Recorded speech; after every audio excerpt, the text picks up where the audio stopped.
বন্ধুরা, ভিন্ন স্বাদের গল্পে আপনাদেরকে স্বাগত। এখন শুনবেন সমরেশ মজুমদারের লেখা ফিল্মস্টার নবকুমারের চতুর্থ পর্ব।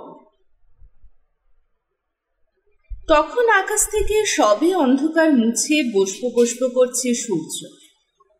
মোবাইলটা জেগে গেল। ঠিক কতবার বেজেছে নবকুমার জানে না। যখন ঘুম ভাঙল, বিরক্তি মুখে জমল, ঠিক তখন যন্ত্রটা নিথর হল। এই মোবাইলে কদাচিৎ কারোর কল আসে, এলেও এমন ভোর ভোর সময় কখনোই আসে না। বোবা যন্ত্রটা মুঠোয় নিয়ে তাকালো সে, তাকিয়ে উঠে বসল।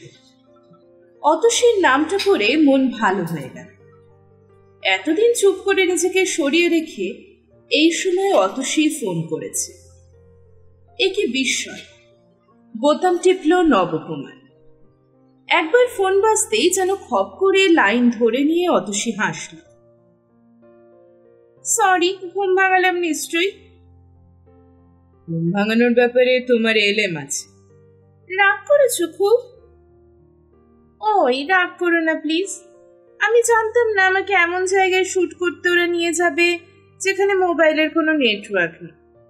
যে লোকটা 22 মাইল দূরের বাজারে গাড়ি নিয়ে যেত, চোখের মাথা খেয়ে তাকে তোমার নাম্বার দিয়ে খবরটা জানাতে বলেছিল।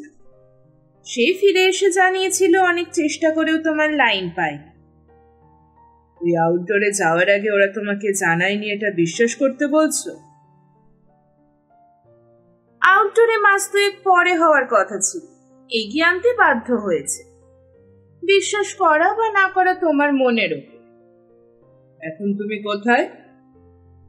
স্টেশন থেকে বেরিয়ে গাড়িতে উঠে বাড়ির দিকে যাচ্ছি। রাখছি। আশ্চর্য, তুমি জেনেছিলে আমার কি অসুখ হয়েছে, অথচ একবারও জিজ্ঞাসা করলে না আমি কেমন আছি। ভালো আছো তো বোঝাই যাচ্ছে। কিভাবে?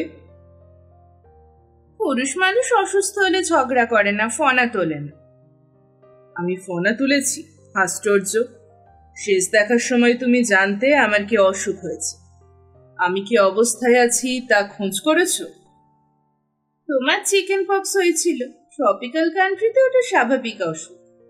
আমার কাছে যতদিন ছিলে ততদিন যেটুকু করার তা করেছি। চেরাতে চলে গেলে তার পরের ভোরে খোঁজ নিতে গিয়ে দেখলাম তোমার মোবাইল বন্ধ। শুনলাম তুমি বাড়িতেও ফিরে যাও, অথচ আমার ওখান থেকে বেরোনোর সময় বলেছিলে বাড়িতেই যাচ্ছ। তাহলে কোথায় খুঁজবো আমি? একটা ইংরেজি উপন্যাসে পড়েছিলাম, কোনো পুরুষ মানুষকে চেস করুন, করলে দুঃখ পান। ওই দুঃখ পাওয়া থেকে আমাকে বাঁচিয়ে দিল এই আউটডোরের শুটিং। এখন নিশ্চয়ই ভালো আছো? হ্যাঁ, অনেকটা ভালো, সরল গলায় জবাব দিল নবকুমার।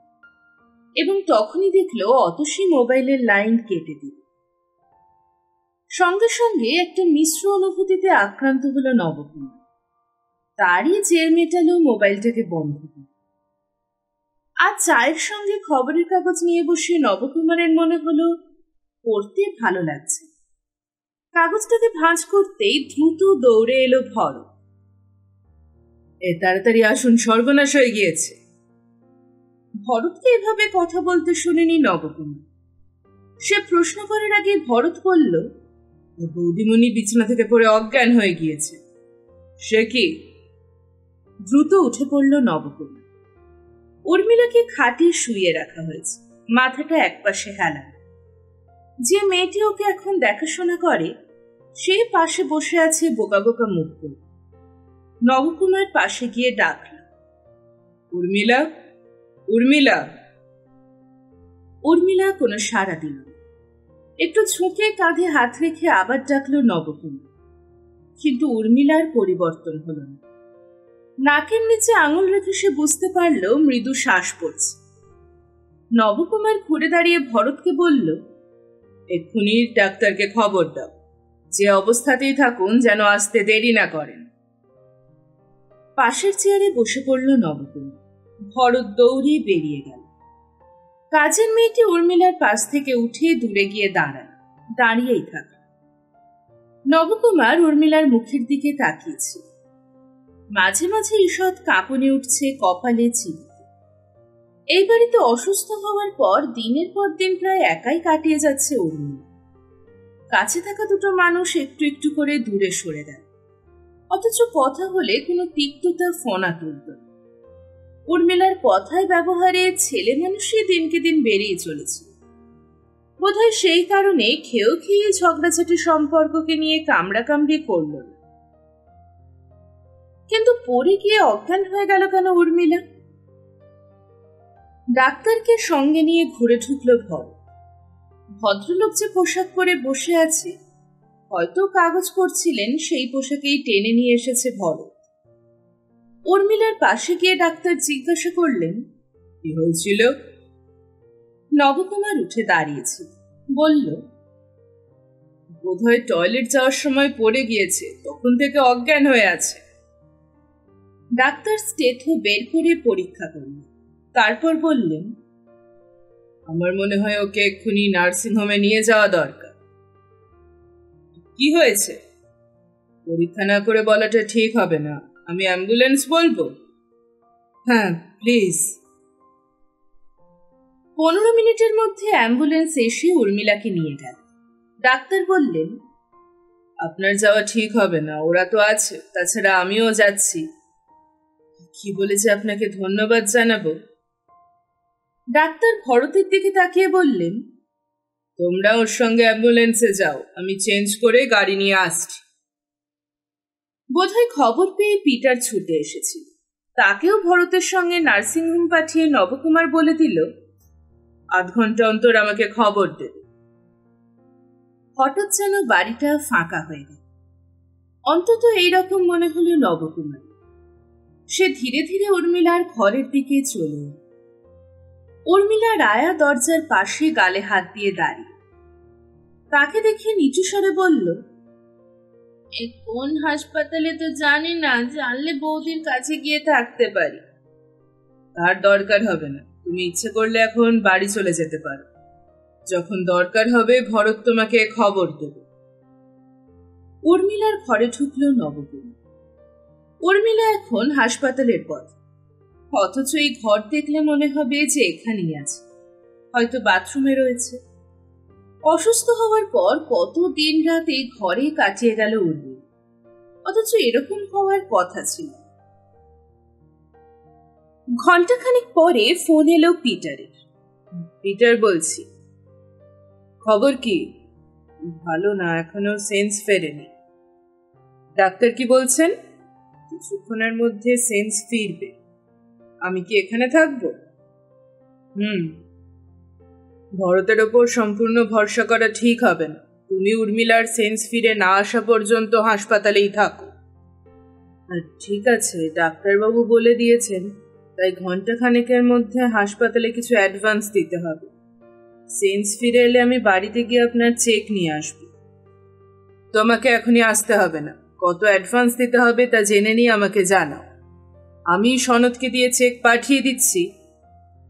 ফোন কেটে দিল নবকুমার। হঠাৎ তার মনে হলো উর্মিলা ফিরে আসবে তো। কিরকম শীত শীত করতে লাগলো। ওই ঘর থেকে বেরিয়ে এলো সে তাড়াতাড়ি, প্রায় নিঃশব্দে নিজের ঘরে চলে এসে যেন হাঁফ ছেড়ে বাঁচ। ব্যালকনিতে দাঁড়িয়ে খোলা আকাশের দিকে তাকিয়ে বেশ স্বস্তি এল। মনে হলো উর্মিলা খুব তাড়াতাড়ি ভালো হয়ে যাবে। পিটার জানিয়েছিল উর্মিলার জ্ঞান ফিরেছে, কিন্তু কথা বলেনি।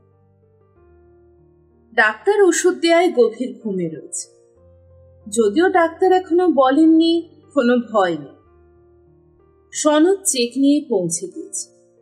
নার্সিংহোমে সেটা জমা করে দিয়ে পিটার জানতে চেয়েছিল নবকুমারের কোনো দরকার আছে কিনা।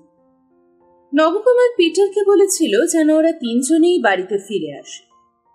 অবশ্য আসার আগে যেন ডাক্তারকে জিজ্ঞাসা করে কোনো দরকার আছে কিনা।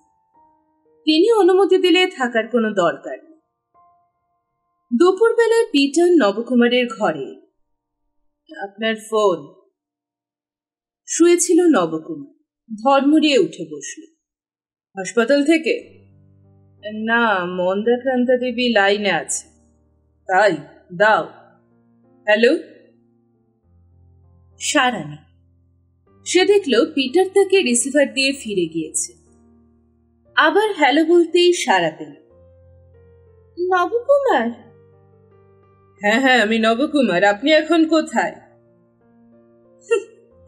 এতদিন পরেই হঠাৎ আমাকে কি দরকার পড়লো? শেষ কবে কথা বলেছিলে মনে আছে? সত্যি কথা বললে নিজেকে মেরুদণ্ডহীন মনে হবে। বুঝতে পারলাম না। আপনার সঙ্গে কোনো রকম যোগাযোগ রাখতে নিষেধ করা হয়েছে। তাই নাকি? বাহ, কি বাধ্য ছেলে! তা আজ হঠাৎ ওর আদেশ অমান্য করলে? ফোনে না, মুখোমুখি কথা বলতে চাই। আপনি এখন কোথায়? আমি বুঝতে পারছি না নবকুমার, এতদিন পরে আমাকে তোমার হঠাৎ কেন দরকার পড়ল? যে সিঁড়ি আমি এগিয়ে দিয়েছিলাম তুমি তার ব্যবহার ঠিকঠাক করেছ। ওপরে উঠে যাওয়ার পর যে সিঁড়ি দিয়েছিল আর তার খোঁজ নেওয়ার প্রয়োজন বোধ করনি। এটাও তো স্বাভাবিক বলেই মনে হয়েছিল, কিন্তু আজ কেন পিছন দিকে চাইতে হলো সেইটা বুঝতে পারছি। মানুষ বিপদে পড়লে এই কাজটা করে থাকে। এসব কথা বলার অধিকার আপনার আছে।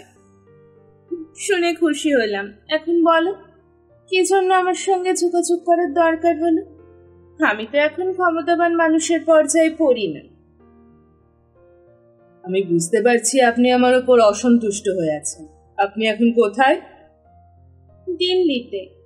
ও, আপনি কি করে জানলেন আমি আপনার খোঁজ করছি? তোমরা যাকে বড়বাবু বলো, তিনি একজনকে দিয়ে খবর পাঠিয়েছেন। ও, বড়বাবু নিজে বলেননি? না। কেন? এসব আলোচনা করার ইচ্ছে আমার হচ্ছে না নবকুমার। আপনি কলকাতায় কবে আসবেন? আপাতত যাওয়ার কোনো কারণ নেই, কিন্তু হঠাৎ এতদিন পরে তুমি কেন আমার খোঁজ করছিলে জানতে ইচ্ছে হচ্ছে। না, টেলিফোনে এই বিষয়ে কথা বলবো না। বেশ, ভালো থেকো, সফল হও। ওহো, আমি যে প্রশ্নটা করবো ভেবেছিলাম তা না করেই কথা শেষ করতে যাচ্ছিলাম। তোমার কি স্মল পক্স হয়েছিল? পক্স হয়েছিল, তবে স্মল পক্স না। Thank god. এখন কেমন আছো? প্রায় ভালো। আপনার ঠিকানা জানতে পারি? তোমার মোবাইলে আমার মোবাইলের নাম্বার নিশ্চয়ই উঠে গিয়েছে। অত্যন্ত জরুরি দরকার হলে ফোন করতে পারো। রাখছি। লাইন কেটে দিলেন মন্দাক্রান্তা। বিকেল 5টা নাগাদ হাসপাতাল থেকে খবর এলো উর্মিলার অবস্থা ভালো না। নবকুমারের মনে হলো এখন তার যাওয়া উচিত। পিটার বলল, আর একটু অপেক্ষা করে যদি যান তাহলে ভালো হয়। বুঝলাম না। স্যার, উনি যে আপনার স্ত্রী এই খবর চাউর হয়ে গিয়েছে হাসপাতালে। অনেকেই তখন উকিঝুঁকি মেরেছিল। আইসিইউতে ম্যাডাম ছিলেন, তাই কাছে যেতে পারেনি। আপনি গেলে যে ভিড় হবে তা সামলানো মুশকিল হবে। সমস্যায় পড়ল নবকুমার। যদিও এই সময় গিয়ে সে উর্মিলার কোনো উপকার করতে পারবে না, কিন্তু ভিতর থেকে যাওয়ার জন্য প্রবল টান অনুভব করছি। তারপর পিটার যা বলছে সেটা মিথ্যে না। এই মুহূর্তে মনে হলো একজন সাধারণ মানুষ এ ব্যাপারে বিখ্যাত ব্যক্তিদের চেয়ে অনেক সহজ জীবন যাপন করতে পারে। পিটার নবকুমারের চিন্তিত মুখের দিকে তাকিয়ে বলল, স্যার, আমি যাচ্ছি। ও হ্যাঁ, ভরত কোথায়? ভরত হাসপাতালে চলে গিয়েছে। বৌদির জন্য কিছু জিনিস হাসপাতালে নিয়ে যেতে বলেছিল। ও ঠিক আছে, তুমি গাড়ি বের করতে বলো। গাড়ি? আমি যাব, কিন্তু ভয় নেই, কোনো সিন তৈরি করব না। আমরা পার্কিং এ অপেক্ষা করব। তুমি ভিতরে গিয়ে খবর নিয়ে আমাকে জানাবে। কিন্তু আপনাকে দেখতে পেলে পাবলিক। ওফ, পাবলিক দেখতে পাবে না, যাও। মিনিট 15 পরেই লিফট থেকে নেমে গাড়ির পাশে গিয়ে নবকুমার বলল, দরজাটা খোলো, এটুকু হাঁটতেই দুর্বল বোধ করছি। পিটার অবাক হয়ে গাড়ির দরজা খুলে দাঁড়ালে নবকুমার পিছনের সিটে উঠে বসল। চলো। গাড়িতে উঠে পিটার বলল, আপনাকে একটুও চেনা যাচ্ছে না। এই মেকআপে আপনি স্বচ্ছন্দে ভিতরে যেতে পারেন। নবকুমার জবাব দিলেন, বছর দেড়েক আগে একটা ছবিতে তাকে পাঞ্জাবি সাজতে হয়েছিল। বেশ দামি গাড়ি পাগড়ি কিনেছিল ছবির প্রযোজক। শুটিং শেষ হয়ে গেলে ওগুলো সুভেনির হিসেবে বাড়িতে এনেছিল নবকুমার। আজ কাজে লাগলো। যদিও মুখে ঠিকঠাক লাগানো হয়নি, কিন্তু একেবারে কাছে না এলে তাকেও টের পাবে না। হাসপাতালের পার্কিং এ গাড়িতে বসে রইল নবকুমার। 10 মিনিট বাদেই পিটারের ফোন এলো। স্যার, ম্যাডামের অবস্থা ভালো নয়। ঠিক কি হয়েছে তা জানতে পেরেছ? হ্যাঁ, স্ট্রোক, ডান দিক অবশ হয়ে গিয়েছে। হাসপাতালের সিঁড়িতে পা রেখে পিটারকে ফোন করল নবকুমার। তুমি একটু নিচের রিসেপশনের কাছে চলে এসো, আমি পৌঁছে গিয়েছি। লাইন কেটে দিল সে। পিটারের আজকাল যুক্তি দিয়ে কথা বলার অভ্যেস হয়েছে। নবকুমারের শরীর যেহেতু ভালো নয়, তাই ওর হাসপাতালে আসা উচিত হচ্ছে না ইত্যাদি জ্ঞান দেবে। একটা সীমা পর্যন্ত লোকটাকে প্রশ্রয় দেয় নবকুমার। দেয় কারণ নানাভাবে বুঝতে পেরেছে লোকটা সৎ। হন্তদন্ত হয়ে সামনে এসে দাঁড়ালো পিটার। আপনার কি ভিতরে যাওয়া ঠিক হবে? চারপাশে অসুস্থ লোকেদের ভিড়। পিটার, তোমার মুখে সব কথা শুনতে আমার একটু ভালো লাগছে। সরি স্যার, আসুন। পিটারকে অনুসরণ করল নবকুমার। পেশেন্টের বন্ধু আত্মীয়রা চারপাশে দাঁড়িয়ে আছে। সে লক্ষ্য করল প্রত্যেকের মুখ বেশ গম্ভীর। পিটারের পিছন পিছন যাওয়ার সময় তার একটু স্বস্তি হচ্ছিল। কেউ যে তাকে চিনতে পারছে না তাতেই কোনো সন্দেহ নেই। কলকাতা শহরে ফিল্মস্টার নবকুমার হেঁটে যাচ্ছে আর কেউ তার দিকে তাকাচ্ছে না, এটা ভাবা যায়? চারপাশে তাকালো সে। লিফটের সামনে মাঝারি লাইন পড়েছে। পিটারের পিছনে লাইনে দাঁড়ালো সে। হঠাৎ নবকুমারের মনে হলো এখন এই মুহূর্তে তার সম্পর্কে কারোর কোনো আগ্রহ নেই। এই যে এত পুরুষ এবং মহিলা লিফটের লাইনে দাঁড়িয়ে আছে, তাদের কারোর তার সম্পর্কে একটুও কৌতূহল নেই। যদি মেকআপ নিয়ে মুখ আড়াল করার কারণে ওরা চিনতে না পারে, তাহলে এমন দিন আসতে পারে যেদিন লোকে তার সম্পর্কে আগ্রহ হারিয়ে ফেলবে। রাস্তায় দেখেও তাকে ঘুরে দেখবে। একজন পুরনো দিনের বয়স্ক সাংবাদিক বলছিলেন, রবীন মজুমদার খুব দামি অভিনেতা ও গায়ক ছিল, কিন্তু অসুস্থ হওয়ার পর যখন অভিনয় করতে চাইলেন, তখন তার সম্পর্কে দর্শকের আকর্ষণ চলে গিয়েছে। যে নবকুমারকে মানুষ চেনে তাকে দাড়িগোফের আড়ালে কেন খুঁজতে যাবে? কথাটা খুব সত্যি। দেহপট, সনেনট সকলই হারায়। একজন লেখক বা গায়কের জীবনে এমন অভিজ্ঞতা হয় না। চারতলায় লিফট থেকে নেমে নবকুমার দেখল কয়েকজন দর্শনার্থী ছাড়া ছাড়া দাঁড়িয়ে আছে। পিটার বলল, এটা নিন স্যার, একসঙ্গে দুজনকে ভেতরে যেতে দেবে না। ভেতরে ঢোকার কার্ডটা নিল নবকুমার। পিটার বলল, দরজায় কার্ড দেখিয়ে ভিতরে ঢুকে একদম শেষ জানলায় গেলে দেখতে পাবেন। এই সময় ভিতরে যেতে হয়তো দেবে না। নবকুমার কার্ড দেখাতেই পাহারাদার ঘাড় নেড়ে ভিতরে ঢোকার অনুমতি দিল। লম্বা করিডোর, দুটো কাঁচের দরজা পার হওয়ার পর নবকুমারের মনে হলো তৃতীয় দরজা ঠেলে ভিতরে যাওয়ার চেষ্টা করলে কেমন হয়। দরজা ঠেলে ভিতরে ঢুকল সে। নার্সরা কাজ করছে, কয়েকজন ডাক্তার ওপাশে। নবকুমার হাঁটতে হাঁটতে একেবারে শেষ দিকে চলে এসে বন্ধ জানলার পাশের বিছানায় উর্মিলাকে দেখতে পেল। মুখে অক্সিজেন মাস্ক, চোখ বন্ধ করে শুয়ে আছে। নবকুমার চুপচাপ দাঁড়িয়ে থাকলো কিছুক্ষণ। এখন ওর সঙ্গে কথা বলার চেষ্টা করবেন না? না, বলছি না। আপনি বাঙালি? নবকুমার হার এখানে থাকা ঠিক হবে। ভদ্রমহিলার মুখ দেখে মনে হচ্ছে ও তাকে সন্দেহ করছে। সে হেসে মাথা নেড়ে হ্যাঁ বলে দ্রুত যেদিক দিয়ে এসেছিল সেদিকে হাঁটতে লাগল। ভদ্রমহিলা কি করছে তা দেখার চেষ্টা করল। বাইরের বারান্দায় দাঁড়িয়েছিল পিটার। কাছে এসে নবকুমারকে বলল, যে ডাক্তারের চিকিৎসায়ও আছে তাকে চেনো?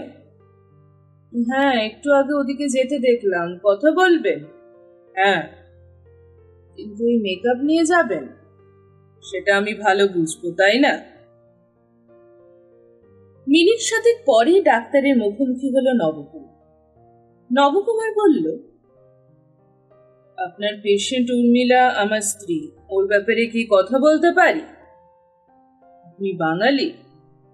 হ্যাঁ, আমি চলচ্চিত্রে অভিনয় করি, এটা আমার ছদ্মবেশ। এভাবে না এলে লোকজন খামোখা ভিড় করতো, হাসপাতালে শান্তি থাকতো না, তাই মেকআপ নিয়ে আসতে বাধ্য হয়েছি। আমার নাম নবকুমার। ডাক্তার হাত জোড় করল। ও, ছদ্মবেশে এসেছেন? হ্যাঁ, আমার স্ত্রী। দেখুন, খুব কপাল জোরে উনি বেঁচে গিয়েছেন বলে মনে হচ্ছে। স্ট্রোক হয়েছিল, একটা দিক অবশ হয়ে গিয়েছে, এখন দীর্ঘমেয়াদী চিকিৎসার প্রয়োজন। ওষুধের সঙ্গে ফিজিওথেরাপিতে রেজাল্ট পাওয়া যাবে, এখন খুব সাবধানে ওকে রাখতে হবে।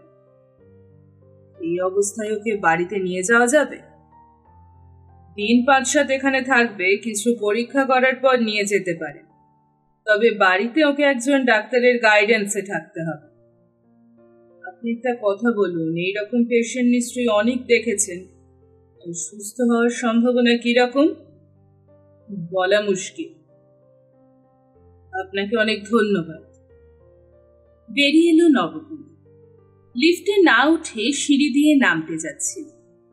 পিটার তাকে মনে করিয়ে দিতে সে লিফটের বন্ধ দরজার সামনে দাঁড়াল। পিটার বলল, স্যার, 4 তলা থেকে হেঁটে নামা। ঠিক আছে। লিফটের দরজা খুলতেই এগিয়ে গেল নবকুমার। গাড়িতে উঠতে গিয়ে ডাক্তারবাবুকে দেখতে পেল সে। ভদ্রলোক হাসপাতাল থেকে বেরিয়ে আসছে।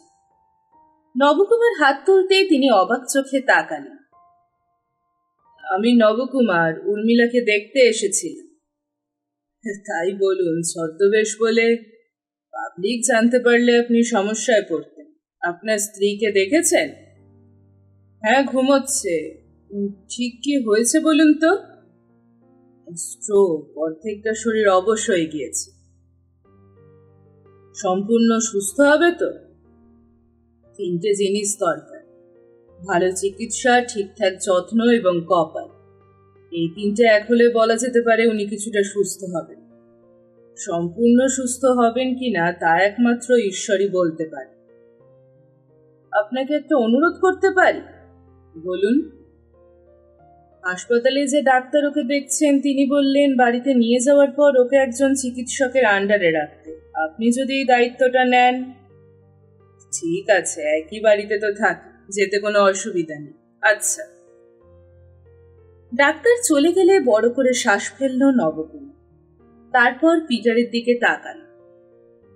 তুমি এখানেই থাকো, নিশ্চয়ই স্নান করে এসেছো? হ্যাঁ, সে তো ঘুম থেকে উঠেই করে ফেলি। পকেটে হাত ঢুকিয়ে পার্স বের করলো নবকুমার। এটা রাখো, লাঞ্চ করে নিও, আমি বিকেলে খবর নেব। গাড়িতে উঠে বসলো সে টাকাটা নিয়ে।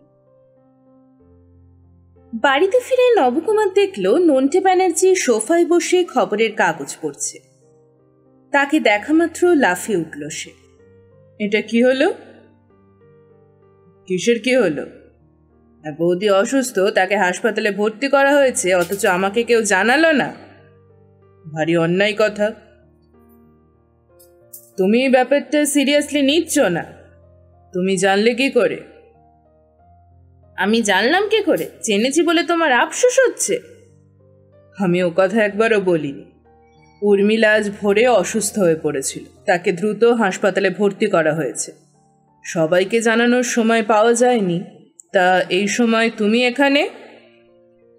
বৌদির কি হয়েছে? স্ট্রোক। আই বাপ, কি করে হলো? যেভাবে হয়। এখন কেমন আছে? জ্ঞান ফেরেনি। এই বয়সে স্ট্রোক হয়ে গেল? আমি জানতাম বুড়োদের স্ট্রোক হয়। ভয়ের কিছু নেই তো? মানে শুনেছি স্ট্রোক হলে একটা অঙ্গ পড়ে যায়। জ্ঞান না ফেরা পর্যন্ত বোঝা যাবে না। কিন্তু তুমি এই সময় আমার কাছে এসেছো কেন? কোনো সমস্যা হয়েছে? হ্যাঁ, মানে বড়বাবু, মানে প্রডিউসার ফোন করেছিল। বাহ, ভালো খবর তো। নিশ্চয়ই তোমাকে কাস্ট করেছে। ডিরেক্টরের সঙ্গে দেখা করতে বলেছে? না। তাহলে? তোমাকে রাজি করাতে বলল। কি ব্যাপারে? ছবিটা করতে। তাই বলো, আমাকে রাজি করালে তোমাকে সুযোগ দেবে, তাই তো? না, সেসব কিছুই বলেনি। আচ্ছা। বলল এটা ওর জীবনের শেষ প্রযোজনা, তুমি অভিনয় করলে ডিরেক্টর ছবিটা করবেন, কিন্তু অভিনয় করার ব্যাপারে তুমি যে শর্ত দিয়েছো তা ওর হাতের বাইরে। তাই? হ্যাঁ, ডিটেলস কিছু বলল না তো। আমি বলি কি, কত রামশ্যামের ছবি তুমি চোখ বুজে করে দিচ্ছ, এটা নিয়ে আর ঝামেলা করে কি হবে? আর কিছু বলার আছে? না। তাহলে নন্টে, আমি খুব টায়ার্ড। বুঝতে পেরেছি। যদি সেটা পারো তাহলে আমাকে অনুরোধ জানাতে সাত সকালে আসতে না। কিন্তু আমি ভাবলাম অত নামী পরিচালকের ছবিতে অভিনয় করলে তোমার নাম শুধু দেশে নয় বিদেশেও ছড়িয়ে পড়বে, তোমাকে নিয়ে গর্ব করতে পারবো। তুমি মানুষটা খুব ভালো। যাকগে, তুমি বড়বাবুকে বলো এখনো এই বিষয়ে কথা বলার সুযোগ পাওনি। আমার স্ত্রীর অবস্থা যা, তাতে এখনই এসব কথা বলার শোভন নয়, এরকম তো বলতেই পারো। হ্যাঁ, এটা বলতেই পারি। এই সময় বাইরের ঘরের ফোন বেজে উঠল। নবকুমার ইশারা করতেই নন্টে ব্যানার্জি এগিয়ে গিয়ে রিসিভার তুলল। বলুন, আপনার নামটা? উত্তর শুনে রিসিভার হাতে চেপে নন্টে ব্যানার্জি নিচু গলায় বলল, এক ভদ্রমহিলা তোমার সঙ্গে কথা বলতে চাইছে। নাম কি? মন্দাক্রান্তা। চট করে গিয়ে রিসিভার নিয়ে নবকুমার বলল, আমি বলছি। উফ, অবাক হচ্ছ? না, যদিও আপনাকে নিয়ে আমি নিজেই একটা সমস্যা তৈরি করেছিলাম, কিন্তু আজ সকাল থেকে আপনার কথা মাথায় ছিল না। ইন্টারেস্টিং। কেন আমি গুরুত্বহীন হলাম জানতে পারি? গুরুত্বহীন নয়, আজ ভোরে আমার স্ত্রী উর্মিলাকে হাসপাতালে নিয়ে যেতে হয়েছে। ওর স্ট্রোক হয়েছে, অবস্থা ভালো নয়। মাই গড, ডাক্তার কি বললেন? এখনো জ্ঞান ফেরেনি, সম্ভবত ওষুধ তার একটা কারণ, তবে শরীরের একটা দিক অসাড় হয়ে গেছে। ডাক্তার চটজলদি ভালো হওয়ার আশা দিচ্ছেন না। এরকম কেন হলো? আমি জানি না। কিছু মনে করো না, ও উত্তেজিত হতে পারে এমন কোনো ঘটনা কি ঘটেছিল? আমরা আলাদা ঘরে ঘুমোই। সকালবেলায় ওর অসুস্থতার খবর পেয়ে ছুটে গিয়ে দেখি অজ্ঞান হয়ে পড়ে আছে। এখন কয়েকদিন ওকে হাসপাতালে থাকতে হবে। সরি, আমার খুব খারাপ লাগছে এই সময় তোমাকে ফোন করাটা। না না, ঠিক আছে, আপনি তো এসব জানতেন না, আর জানলেই বা কি তফাৎ হতো? আমাকে তো আর 5টা কাজ স্বাভাবিকভাবে করতে হতো। বলুন। আমার খুব অস্বস্তি হচ্ছে। প্লিজ, আমি তো অন্য দিনের মতো স্বাভাবিক যা করার তার সবই করব। বেশ বলছি, কাল রাত্রে বারংবার আমাকে ফোন করে অনুরোধ করা হয়েছে। আমি বলেছি এটা নবকুমারের প্রফেশনাল ব্যাপার, আমি নাক গলাতে পারি না। ভদ্রলোক সেটা শুনতে চাইছেন না। আজ সকালে অনুরোধ করেছেন, বলছেন তুমি যদি অভিনয় করতে রাজি না হও তাহলে পরিচালক এই গল্প নিয়ে ছবি করবেন না। ওর জন্য অন্য প্রযোজক অপেক্ষা করছেন যার গল্প ঠিক হয়ে আছে। এতদিন শুনতাম ওই পরিচালকের বেশিরভাগ ছবি খবরের কাগজ চালায়, পাবলিক দেখে না, কিন্তু বিদেশে ওর বাজার ভালো বলে এখানকার কাউকে পাত্তা দেয় না, বিদেশ থেকেই টাকা উঠে আসে। তুমি অভিনয় করলে ছবি শেষ করবেন ভদ্রলোক। এখানে তোমার জন্য গড়িয়ে গড়িয়ে চললেও বিদেশের ফেস্টিভ্যালে যাবে, তখন পরিচালকের সঙ্গে প্রডিউসার যেতে পারবেন। সেই আশায় জল পড়বে তুমি অভিনয় না করলে। আপনি কি আমাকে করতে বলছেন? একমাত্র অকৃতজ্ঞ মানুষই ঋণ শোধ করে না, তুমি অকৃতজ্ঞ হয়েও না। তা যদি বলেন, আমার ঋণ তো ওর কাছে নেই, আমি ঋণী আপনার কাছে। এই ফোন যখন আপনি করেছেন তখন নিশ্চয়ই আমি সেই ঋণ শোধ করব। আপনি খুশি হচ্ছেন তো? নিশ্চয়ই। আজ রাতে ফ্লাইটে বিদেশে চলে যাচ্ছি, কবে ফিরবো জানি না। অবশ্য ভিসা রিনিউ না করলে না ফিরে উপায় নেই। ভালো থেকো নবকুমার। লাইনটা কেটে দিলেন মন্দাক্রান্তা। আধ ঘন্টার মধ্যে ফোন এলো। বাইরের ঘরেই চুপচাপ বসেছিল নবকুমার। সাধারণত বাড়িতে থাকলে সে ওই ঘরে একা বসে থাকে না। এই সময় টেলিফোনটা বেজে উঠল। নবকুমার। গলার স্বর চিনতে অসুবিধা হলো না। নবকুমার বলল, হ্যাঁ বলুন। অনেক ধন্যবাদ ভাই। ঠিক আছে। না না, আমি তোমার কাছে কৃতজ্ঞ। একটু আগে দিল্লি থেকে ফোন এসেছিল, বলল তোমার সঙ্গে কথা হয়ে গিয়েছে, তাই তো? লোকটা যে নিজের স্বার্থ ছাড়া কিছু বোঝে না তার প্রমাণ আবার দিচ্ছে। উত্তর না পেয়ে আবার প্রশ্ন এলো, এখন বলো ভাই, কত দিতে হবে? রাগ হয়ে গেল নবকুমারের। যার সঙ্গে কথা বলেছেন তাকেই জিজ্ঞেস করলে পারতেন। এখনো সময় আছে, ফোন করে জেনে নিন। রাখছি। রিসিভার রেখে দিল সে, কিন্তু সঙ্গে সঙ্গে ওটা যেন একটু বেশি জোরে বেজে উঠল। ধরব না করেও রিসিভার তুলে হ্যালো বলল সে। সঙ্গে সঙ্গে উত্তেজিত গলায় প্রশ্ন ভেসে এলো, স্যার, আপনার মোবাইল বন্ধ বোধ হয়, তাই এই লাইনে করছি। কি ব্যাপার? স্যার, আপনি এখনই হাসপাতালে চলে আসুন।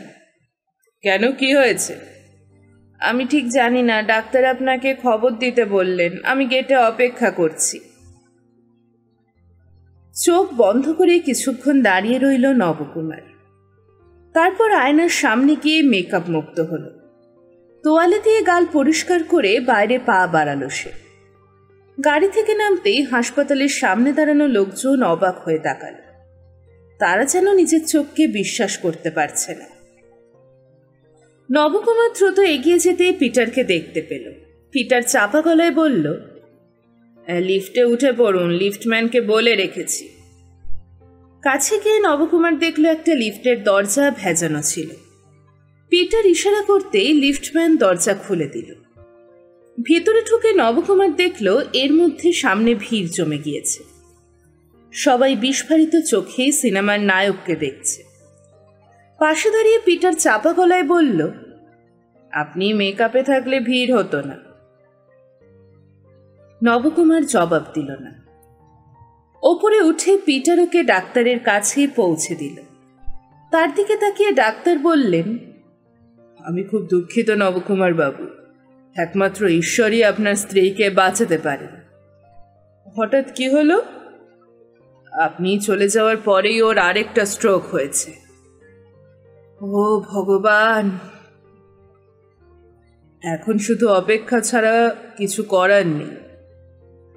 ডাক্তার কথা শেষ করার সঙ্গে সঙ্গে একজন নার্স দৌড়ে দরজায় এসে ইশারা করতেই ডাক্তার উঠে দাঁড়ালেন। তারপর কোনো কথা না বলে দ্রুত বেরিয়ে গেলেন নার্সের পিছন পিছন।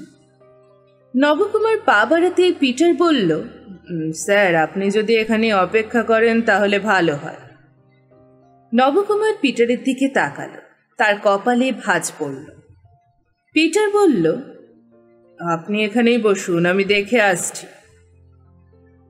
মিনিট 10 পরে ডাক্তার ফিরে এলেন। I am sorry. উঠে দাঁড়িয়েছিল নবকুমার। ধপ করে বসে পড়ল। ডাক্তারের গলা কানে এলো, এসব ক্ষেত্রে কিছু করা মুশকিল। ওর আবার স্ট্রোক হয়ে গেল। সমস্ত শরীর অসাড়, শুধু প্রাণ রয়ে গিয়েছে। এরকম ঘটনা সচরাচর ঘটে না নবকুমার বাবু। নবকুমার তাকালো। উর্মিলা এখনো আছেন, কিন্তু শরীর সম্পূর্ণ অবশ। তার মানে উর্মিলা আর কখনো সুস্থ হবে না? সেই সম্ভাবনাই বেশি। আপনি যদি ইচ্ছে করেন তাহলে শহরের অন্য ডাক্তারের সঙ্গে কথা বলতে পারেন। আমি কি ওকে একবার দেখতে পারি? নিশ্চয়ই, আসুন। ডাক্তার ওকে নিয়ে গেলেন সেই বেডের কাছে যেখানে উর্মিলার শরীর শায়িত রয়েছে। চাদরে ঢাকা রয়েছে পা থেকে গলা পর্যন্ত। অনেকগুলো নল 2 হাতে আটকানো, চোখ বন্ধ। কিন্তু উর্মিলার মুখ যেন আগের চেয়ে অনেক বেশি সুন্দর দেখাচ্ছে। নবকুমার বিছানার পাশে গিয়ে দাঁড়াল। উর্মিলার চোখ বন্ধ। বোঝাই যাচ্ছে এখনো সে জ্ঞানহীন। ডাক্তার নিচু গলায় বললেন, আসুন। বুক থেকে বড় শ্বাস বেরিয়ে এলো। নবকুমার ডাক্তারকে অনুসরণ করল। নিচের চেয়ারে গিয়ে ডাক্তার বললেন, আমাদের তরফ থেকে কোনো ত্রুটি হবে না। মাথা নাড়ল নবকুমার। তারপর পিটারের পাশে হেঁটে লিফটের সামনে গিয়ে দাঁড়াল। লিফট এসে দাঁড়ালে সেই লিফটম্যান হেসে বলল, আপনাকে দেখার জন্য নিচে খুব ভিড় জমে গিয়েছে দাদা। কত লোক? গুনিনি, 100-150 তো হবেই। পিটার বলল, তাহলে গাড়ি পর্যন্ত যেতে দেবে? লিফটম্যান উত্তর দেওয়ার আগেই নবকুমার লিফটে ঢুকে বলল, চলুন।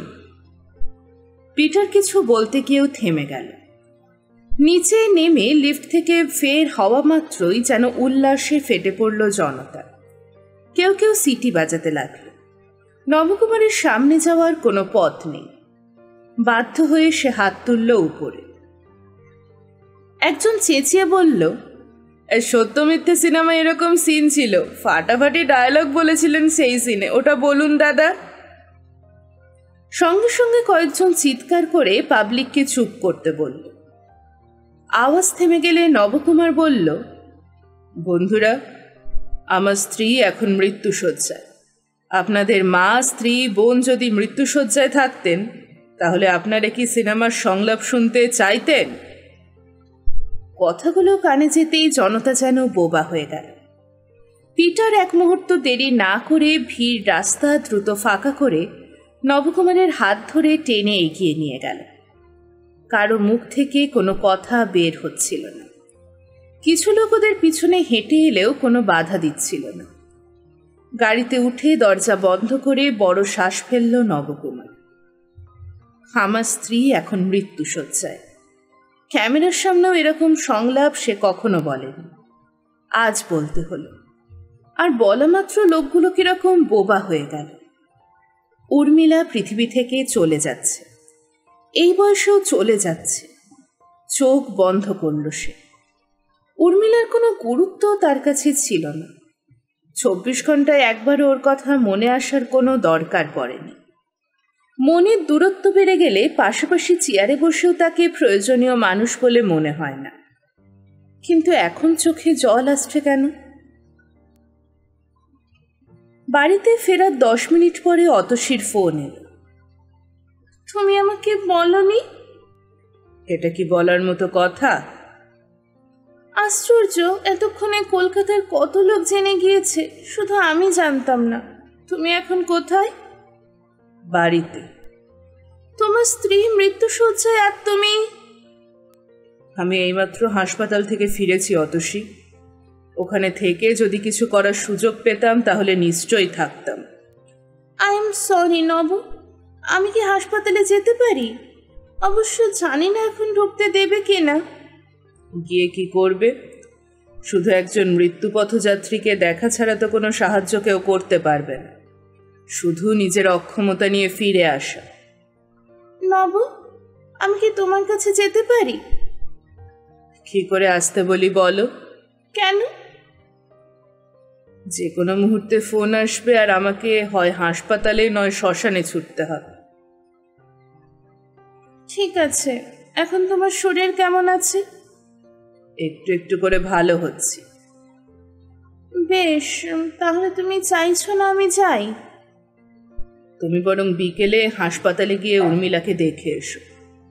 আমি পিটারকে বলে দেব যাতে তোমার কোনো অসুবিধা না হয়। ঠিক আছে, রাখছি। ফোন বন্ধ করল নবকুমার। এছাড়া সে কি করতে পারে? যে অতসী কখনোই এই বাড়িতে আসেনি উর্মিলার কারণে, সে ওর অনুপস্থিতিতে আসতে চাইছে, এটা মেনে নেওয়া তার পক্ষে সম্ভব নয়। মুখে না বললেও উর্মিলা সম্পর্কে ভাবনা অতসী চেপে রাখেনি। আজ সম্পূর্ণ অসার শরীর নিয়ে পড়ে থাকা উর্মিলা হয়তো বোধের বাইরে চলে গিয়ে কিছুই অনুভব করতে পারবে না। তবু শ্বাস ফেলল নবকুমার। প্রতি মুহূর্তে আশঙ্কা নিয়ে সময় কাটছিল। বাড়িতে পিটার নেই, সন্ধে পর্যন্ত হাসপাতালে থাকবে। কারণ যে কোনো মুহূর্তে খারাপ খবরটা শোনা মাত্র নবকুমারের কাছে পৌঁছে দিতে হবে। কিন্তু সন্ধে গড়ালো, রাত নামল, খারাপ খবর তৈরি হলো না। এই সময়টা শুয়ে বসে কাটাতে চাইছিল নবকুমার। একটার পর একটা ফোন আসছে, কিন্তু পিটার না থাকায় বেজে বেজে থেমে যাচ্ছে। বিছানায় উপুর হয়ে শুয়েছিল নবকুমার। এই সময় দরজায় শব্দ হলো। সে মুখ ঘুরিয়ে চোখ খুলতেই ভরতকে দেখতে পেল। কি ব্যাপার? বড়বাবু এসেছেন। কে? আগে আপনার বাবা। ভরত সরে গেল সামনে থেকে। চট করে খাট থেকে নামতে গিয়ে নবকুমার অনুভব করল শরীর সম্পূর্ণ সুস্থ নয়। তবু যতটা দ্রুত সম্ভব বাইরের ঘরে পৌঁছে দেখল বাবা বসে আছেন লাঠি হাতে। তাকে দেখা মাত্র বাবা জিজ্ঞাসা করলেন, কোনো খবর আছে? হ্যাঁ, উর্মিলা। তার কথা মুখে মুখে নানাভাবে ছড়িয়েছে। সে কি জীবিত আছে? হ্যাঁ, এখনো। ডাক্তার কি বলছে? কোনো আশা দিতে পারছেন না, সমস্ত শরীর অবশ হয়ে গিয়েছে। এরকম হলো কেন জানি না। তার সঙ্গে ঝগড়াঝাঁটি হয়েছিল? না না, একদম না। তুমি এই খবর পেলে কি করে? পুত্রবধূর অসুস্থতার খবর পুত্র না জানালেও হাওয়ায় উড়ে বেড়ায়, বিশেষ করে সে যদি সিনেমার নায়ক হয়। ডাক্তার কোনো আশা দিচ্ছেন? না। মেয়েটি যদি ভাগ্যবতী হয় তাহলে এই অবস্থায় বেশি দিন থাকবে না। কিন্তু বলতে পারিস কেন এমন হলো? তোর সঙ্গে সম্পর্ক ভালো ছিল না? বৌমার বাড়ির লোকজন এই খবরটা জানে? তারা তো অনেকদিন সম্পর্ক রাখেন না। তারা কর্তব্য না করলে তুই কেন হাত গুটিয়ে বসে থাকবি? অবশ্য এসব তোদের ব্যক্তিগত ব্যাপার, আমার নাক গলানো ঠিক না। এরকম কেন হলো এত অল্প বয়সে? বলতে পারবো না, ডাক্তারও বলেননি। ঠিক আছে, আমি উঠলাম। তুমি এখনই ফিরে যাবে? হ্যাঁ, কলকাতায় তো অন্য কোনো কাজে আসিনি। আমি বলছিলাম কি, তুমি আজকের রাতটা কি এখানে থেকে যেতে পারো না? কেন? আমি এখানে থাকলে তোর কি উপকার হবে? নবকুমার উত্তর দিল না। সত্যি, বাবা এই বাড়িতে আজকের রাতটা থাকলে তার কোনো উপকার হওয়ার কথা না। তাছাড়া ওরও থাকতে ভালো নাও লাগতে পারে। নবকুমার মাথা নাড়াল। না, ঠিক আছে। তুই কি এখনো যখন কোনো কথা বলিস মন থেকে বলিস না, বলতে হয় তাই বলিস? ঠিক আছে, আমি আজ এখানে থাকবো। সাদামাটা বিছানা আর ডাল ভাতের ব্যবস্থা থাকলেই হবে। হাসপাতালটা কত দূরে? তুমি যেতে চাইছো? আশ্চর্য, তোর কি মনে হয় বাকি সময়টা এখানে কাটিয়ে ভরে গ্রামে ফিরে যাওয়ার জন্য এই বাড়িতে থাকছি? তাকে একবার দেখে আসতে চাই। তুমি চিন্তা করো না, আমি ড্রাইভারকে বলে দিচ্ছি, ও তোমাকে হাসপাতালে নিয়ে যাবে। ওখানে আমার লোক রয়েছে, সে তোমাকে উর্মিলার কাছে নিয়ে যাবে। ভরত, তুমি ওর সঙ্গে যাও। নিচে গাড়ি আছে, সেই গাড়িতে যাওয়া আসা করবে। তোর কি শরীর খারাপ? আগের থেকে অনেক ভালো। তাহলে তুই বৌমাকে দেখতে যাচ্ছিস না কেন? আমি সকালে দেখে এসেছি। এখন সে যে অবস্থায় আছে তাতে কি আমি কিছুই করতে পারবো না বাবা। বাবা মাথা নেড়ে ভরতকে অনুসরণ করলেন। চেয়ারে বসে পড়ল নবকুমার। এই বাবা উর্মিলাকে পুত্রবধূ হিসেবে কখনোই ভালো মেনে নেননি। অবশ্য তার জন্য উর্মিলার উদ্ধত আচরণও একটা কারণ ছিল। তা সত্ত্বেও বাবা উর্মিলার অসুস্থতার খবর পেয়ে গ্রাম থেকে ছুটে এসেছেন দেখার জন্য। পুরনো দিনের মানুষের কাছে অনেক কিছু শেখার আছে। ফোন বাজল। চেয়ার ছেড়ে উঠছিল না নবকুমার। এই সময় ভেজানো দরজা ঠেলে ভরত ভিতরে ঢুকলে নবকুমার ইশারা করল রিসিভার তুলে কথা বলতে। আদেশ পালন করে রিসিভারে হাত চাপা দিয়ে ভরত বলল, অমিতাভ সেন। নবকুমার হাত বাড়ালে রিসিভার এনে দিল ভরত। নবকুমার বলল, নবকুমার বলছি, বলুন। আপনার শরীর এখন কেমন আছে? আমি ঠিক আছি, তবে হ্যাঁ, একটু আগে আমি শুনলাম। আচ্ছা, আপনার স্ত্রী এখন কি অবস্থায় আছেন? আপনি কি করে শুনলেন? খারাপ খবর বাতাসের আগে দৌড়ায়। টিভির কল্যাণে সবাই জেনে গিয়েছে। সচরাচর আমি টিভি দেখি না, কিন্তু যারা দেখেন তাদের মাধ্যমেই খবরটা পেলাম। শোনার পরে মনে হলো আপনার সঙ্গে কথা বলা দরকার। তার আগে বলুন, এই মুহূর্তে আপনি কথা বলার অবস্থায় আছেন তো? হ্যাঁ, আমি বাড়িতেই আছি। ওকে, আপনার স্ত্রীর শারীরিক অবস্থা এখন কীরকম? ও হাসপাতালে রয়েছে, সমস্ত শরীর অবশ হয়ে গিয়েছে। ও কথা বলছেন? না, সেই ক্ষমতাও নেই, কিন্তু মনে হলো দৃষ্টিশক্তি আছে। মাই গড, ডাক্তার কি বলছেন? অপেক্ষা করা ছাড়া কিছু করার নেই। আমি আপনাকে আগেও বলেছি এই ছবিতে আপনাকে আমার দরকার, কিন্তু আপনার স্ত্রীর এই অবস্থা যতদিন চলবে ততদিন সুস্থভাবে কাজ করা বোধহয় সম্ভব হবে না। আপনি কি মনে করেন? আমার স্ত্রী যদি চলে যান তখন আমার মনের অবস্থা কাজ করার মতো থাকবে কিনা তা নিয়ে আমি চিন্তা করিনি। তবে আপনি যদি এর জন্য দুশ্চিন্তায় থাকেন তাহলে স্বচ্ছন্দে আমাকে বাদ দিয়ে ছবিটা করতে পারেন। ধন্যবাদ, আপনার কথা আমাকে সিদ্ধান্ত নিতে সাহায্য করবে। আচ্ছা, রাখছি। ফোন রেখে দিলেন অমিতাভ সেন। নবকুমার রিসিভার রেখে নিজের ঘরে চলে এলো। সে বুঝতে পারছিল অমিতাভ সেন অনিশ্চয়তার মধ্যে থাকতে চাইছেন না। এইরকম পরিস্থিতিতে যারা অপেক্ষা করে থাকেন ভদ্রলোক তাঁদের একজন নয়। একটু খারাপ লাগলেও যা বাস্তব তাকে মেনে নেওয়া ছাড়া তো কোনো উপায় নেই। বিছানায় বসল নবকুমার। ছবিটা হাতছাড়া হয়ে গেল বলে তার কি খুব দুঃখ হচ্ছে?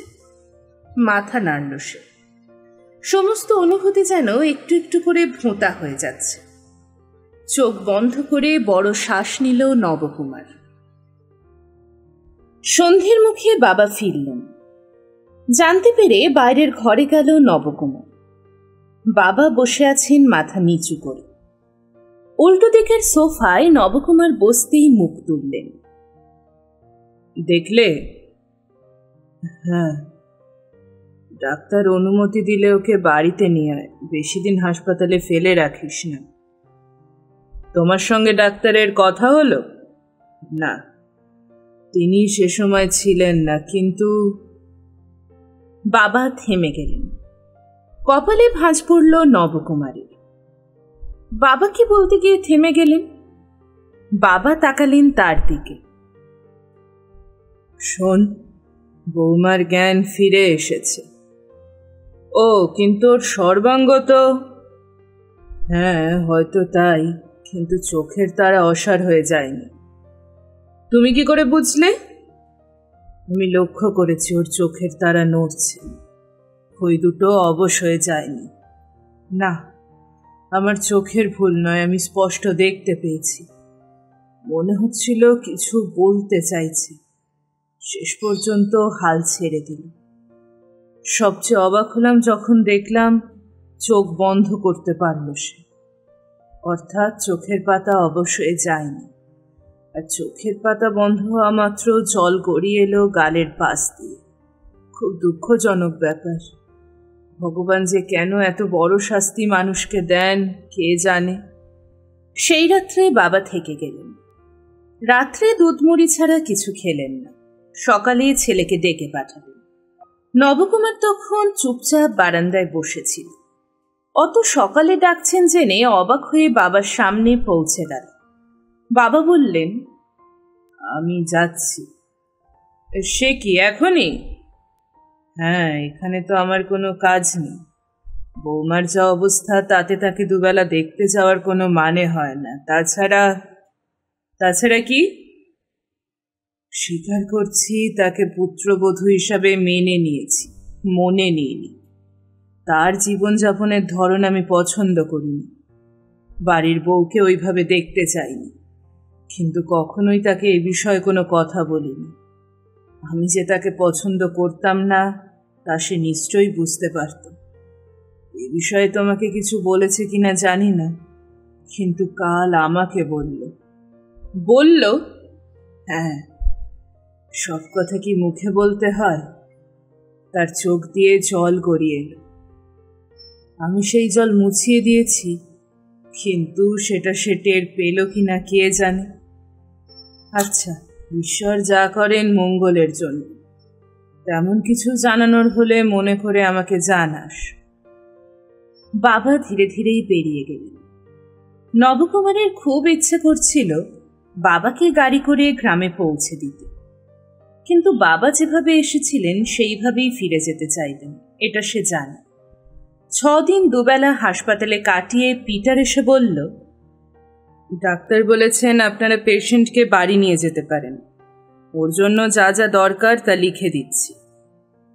সে কি, ওরকম পেশেন্টকে বাড়িতে রাখা যাবে? এই কথা ডাক্তারবাবুকে জিজ্ঞেস করেছিলাম, উনি বললেন হাসপাতালে রেখে কোনো লাভ হবে না, ম্যাডামের মন বাড়িতে থাকলেই ভালো থাকবে। অতএব উর্মিলার জন্য সব ব্যবস্থা করা হলো। শোয়ার জন্য ওয়াটার ম্যাট্রেস আনতে বলেছে হাসপাতাল থেকে, যাতে শরীরের চামড়া আক্রান্ত না হয়। এছাড়া যাবতীয় ব্যবস্থা করা হলো উর্মিলার বেডরুমে। নবকুমারের অনুরোধে যে ডাক্তারবাবু উর্মিলাকে হাসপাতালে নিয়ে গিয়েছিলেন, তিনি ওকে বাড়িতে ফিরিয়ে নিয়ে আসার সময় তদারকি করলেন। তার নির্দেশে 2 জন ট্রেন ডায়াকে নিয়োগ করা হলো। হাসপাতাল থেকে বাড়িতে অ্যাম্বুলেন্সে এলেও যে ধকল হয়েছিল, তাতে ওয়াটার ম্যাট্রেসে শোয়া মাত্র উর্মিলার চোখের পাতা বন্ধ হল। শরীরের সব অঙ্গ অবশ হয়ে গেলেও পাতা এবং মনি এখনও সক্রিয় হয়েছে। হাসপাতাল থেকে যে প্রেসক্রিপশন দেয়া হয়েছে, তাতে প্রতিদিন 20টি ওষুধ নার্স ওকে খাওয়াবেন। ওষুধগুলো গুঁড়ো করে জলের সঙ্গে মিশিয়ে পাইপের মাধ্যমে গলার ভিতরে দিয়ে পেটে পৌঁছে দেওয়া হবে। উর্মিলা ঘুমোচ্ছে দেখে সবাই ঘর ছেড়ে চলে গেলেও নবকুমার একটা চেয়ারে বসেছিল। তার 2টো চোখ উর্মিলার শরীর থেকে সরছিল না।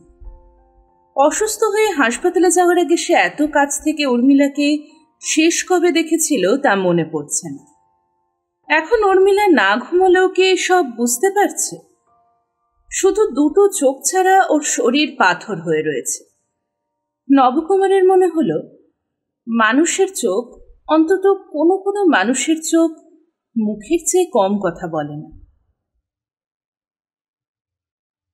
এতক্ষণ শুনছিলেন সমরেশ মজুমদারের লেখা ফিল্মস্টার নবকুমারের 4র্থ পর্ব। উপন্যাসটি আপনাদের কেমন লাগছে অবশ্যই আমায় জানাবেন কমেন্ট বক্সে। আর এখনো আমার চ্যানেলটি সাবস্ক্রাইব করে না থাকলে এক্ষুনি চ্যানেলটিকে সাবস্ক্রাইব করে নিন।